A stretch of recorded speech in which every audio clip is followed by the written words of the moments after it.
अगला सवाल लिखा हुआ है यदि 0.75 रेशियो यक्स समानुपात 5.8 हो तो यक्स का मान ज्ञात कीजिए। अब देखिए वह नियम आ गया जो पहले बताए थे कि मध्य पदों के गुणनफल बराबर बाह्य पदों का गुणनफल होता है। अब लिखा हुआ सवाल क्या लिखा हुआ है 0.75 रेशियो यक्स समानुपात 5:8। अब ऐसा बता देंगे जो हमेशा याद रहेगा। देखिए इन दोनों जो बाह्य पद होते हैं लिखा इसका सूत्र होता है बाह्य पदों का गुणनफल बराबर मध्य पदों का गुणनफल। इसको आप ए मान सकते हैं, बी मान सकते हैं, सी मान सकते हैं, डी मान सकते हैं। हो गया। तो बाहर बाहर क्या है ए और डी, तो ए और डी का आप गुणा करवा देंगे। ए डी गुणा करवा दिए। अंदर क्या है बी और सी, बी इंटू सी का गुणा करवा दीजिए, बी इंटू सी का गुणा करवा दीजिए और ए इंटू डी का गुणा करवा दीजिए। अब देखिए बी सी को हम लेते हैं पहले इन दोनों को, तो x इंटू 5 बराबर 0.75 गुणे 8 ये हो गया। अब x की जब वैल्यू निकालेंगे हम तो क्या करेंगे 0.75 गुणे 8/5 ये हो गया 5 हो गया। अब 5 से जब काटते हैं देखिए इन दोनों का पद गुणा करके 5 लिखते फिर एक लाइन हमको लिखना पड़ता है, इसलिए इसे सीधे कर देते हैं। यानी इसका जो यक्स का गुणांक होता है उसका भाग हमेशा दिया जाता है तभी यक्स का मान निकलता है। तो यहाँ क्या करेंगे 5 से भाग देंगे तो क्या लिखेंगे 0, दशमलव लगाएंगे, पहले दशमलव लगा हुआ है।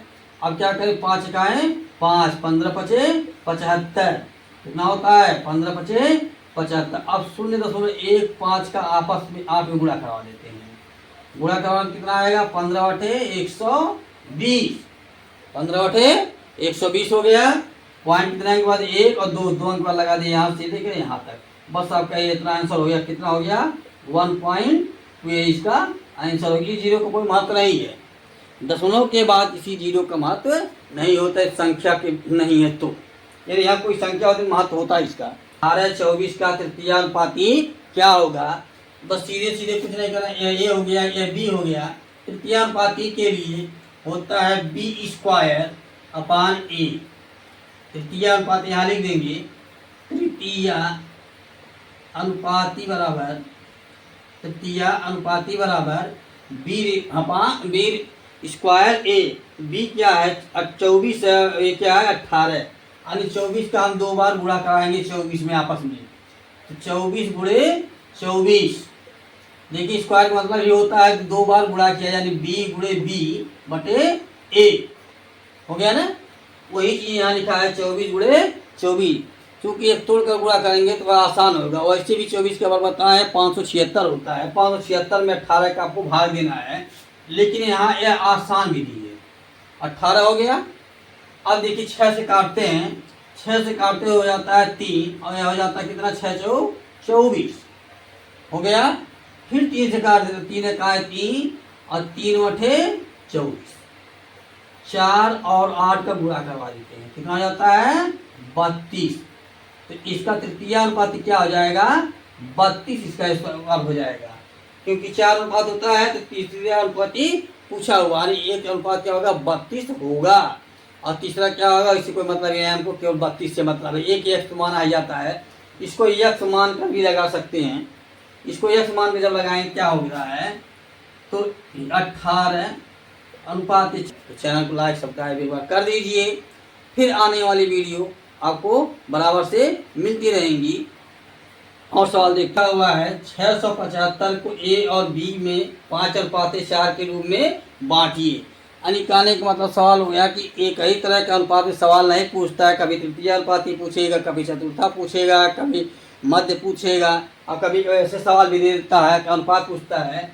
675 रुपया लिखा हुआ है यहाँ, उनको 675 रुपया में कितना बांटना ए बी को, लेकिन एक को 5 अधिक मिलना चाहिए 4 अधिक, एक को 5 गुना अधिक मिलना चाहिए 4 गुना, एक को कम मिलना चाहिए उससे, दोनों बराबर नहीं है। तो क्या करते हैं लिखते हैं पहले अनुपातिक योग बराबर अनुपातिक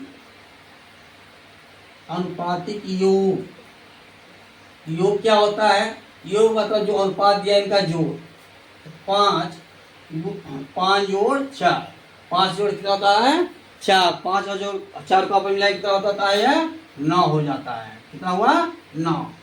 अब लिखेंगे ए का भाग और बी का भाग अलग अलग निकाल लेंगे। तो ए का भाग बराबर लिखेंगे, ए का भाग बराबर कितना है, 675।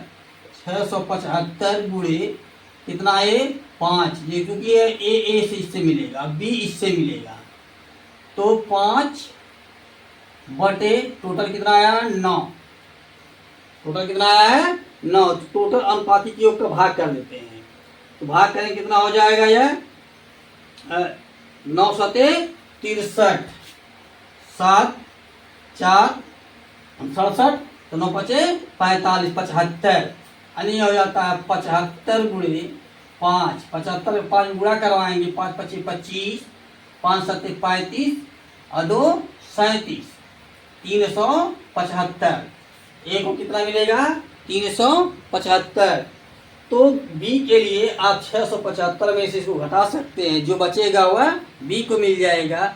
अन्यथा लगाने के लिए बस ये लिखेंगे, बी का भाग बराबर, बी का भाग यानी बी का हिस्सा कितना मिलेगा, यह होता है 75 आया, 75 वैसे भी रहेगा। 75 गुणे कितना, 4, कितना जाता है, 5 चौक 20 और 5 सते 35, सॉरी 5 चौक 20 और 4 सते 28, 28 और 2 30, 300।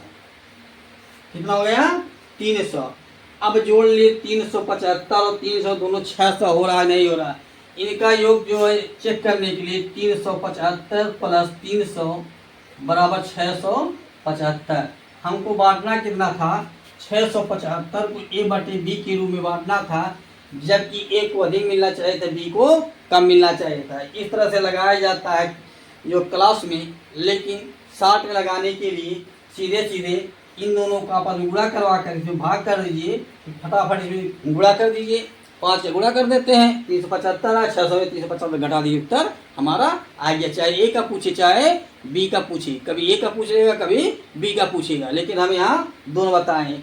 1-2 सवाल, अगला सवाल लिखे हुए हैं, 952 को ए बी सी में 37 रेशियो 18 रेशियो 13 के अनुपात में व्यक्त कीजिए। यानी पहली बार जो है 675 को 2 भागों में बांटना था, ए बी में, लेकिन यहाँ ये भाग हिस्सा बढ़ गया 3। तो सेम नियम वही होता, 3 हो 4 हो कोई मतलब नहीं होता है। लिखेंगे सबसे पहले क्या लिखेंगे, अनुपातिक योग बराबर, अनुपातिक योग या सम ऑफ रेशियो। इंग्लिश में जब लिखेंगे तो लिखेंगे सम ऑफ रेशियो। क्या होता है, 37 प्लस 18 प्लस 13 आपस में जोड़ेंगे कितना होगा, 8 7 15, 15 3 18, हासिल 1 1 1 2 2 1 3 3 3 6 हो गया 68। अब 68 टोटल योग आ गया। सबसे पहले क्या करेंगे, पार्ट ए का हिस्सा निकालेंगे। ए का भाग, ए का भाग कितना होगा, 952 गुणे ए का भाग कितना, 37, 37 बटे 68। 68 से जब भाग कराएंगे तो ये अकड़ जाएगा कितने में, 64, 14 बार में जाएगा, 14 और 14 गुणे 37 जब करवा देंगे तो क्या होता है, 14 सते 98, 14 सते 98 हासिल 9, 14 3 42, 42 और 9 कितना होता है, 42 और 9 51 हो जाता है कितना, 518। ए को कितना मिलेगा, 518। चूंकि देखिए ए का भाग सबसे ज्यादा है तो सबसे ज्यादा पाएगा, बी उससे कम वो इससे कम पाएगा, और सी इससे सबसे कम हो तो सी सबसे कम पाएगा ही पाएगा। लेकिन सबका जोड़ने पर कितना आना चाहिए, 118। अब यहाँ जब एक बार भाग करवा चुके हैं, हर बार भाग करवाने की कोई आवश्यकता नहीं होती है। लिखेंगे बी का भाग बराबर, बी का भाग 14 गुणे कितना है, 18, 14 गुणे 18। अब देखिए 14 68 का हमेशा भाग देना पड़ेगा इस तरह से लिखने से, लेकिन हम सीधे सीधे गुणा करवा देते हैं। कितना हो जाता है, 14 14 8 112 को 2 हासिल 11, 14 14 इकाई 14 और 11 कितना होता है, 14 10 24 25 हो जाता है 25, 252। सी का भाग बराबर, सी का भाग बराबर हो जाता है कितना आता है, 14, 13 है ना, 14 13 गुणा करा दो भैया, 14 गुणे 13, 14 13 गुणा करवाएंगे कितना हो जाता है, 14 3 42, 42 क्या लिखेंगे हम 2, 14 का है 14, 14 4 कितना होता है, 14 और 4 होता है कितना 18, यानी 182। इन दोनों का सम कर लीजिए, यदि 975 आ रहा, 952 आ रहा है तो आंसर सही है, अन्यथा कहीं गुणे में गलत हो। तो चेक कर लेते हैं एक बार, 518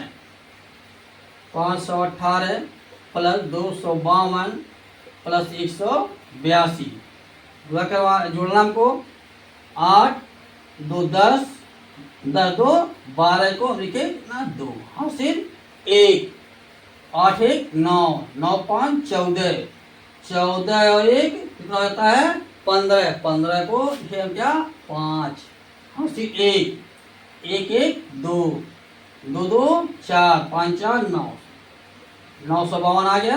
अब हमारा आंसर ये भी सही, ये भी सही है।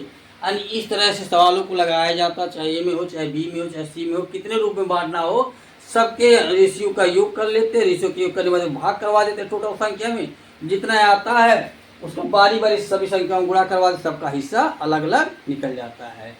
इस तरह से अनुपात समानुपात समाप्त हुआ है। फिर अगला क्वेश्चन बताएंगे, इससे कुछ जटिल क्वेश्चन। तब तक के लिए विदा दीजिए और चैनल को लाइक शेयर सब्सक्राइब करिए, और जितने बच्चे उनको फील करिए कि कम से कम पढ़ाई करें। देखिए पढ़ाई एक ऐसा साधन है जो चाहता आदमी वो इससे हासिल कर लेता है।